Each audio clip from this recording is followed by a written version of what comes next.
Patrick Otte making his first start in an Armada kit.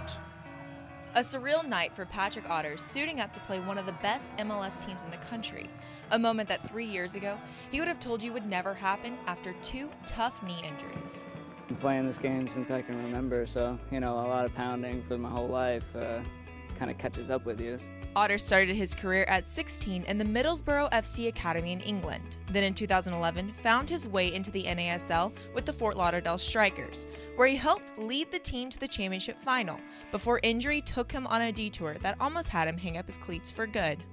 I mean, you realize how much you love the game. As soon as you step away from it, you need it again. I tried to get away from it, but it's impossible.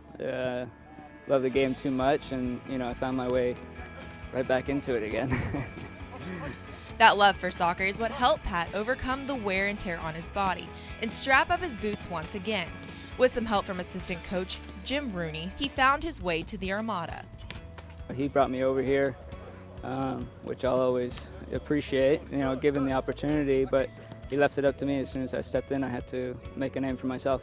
Again, after leaving Fort Lauderdale and having been in the game for 3 years, basically starting over again. Starting over as a trialist was not the easiest task for Otte, but in the end, fulfilling.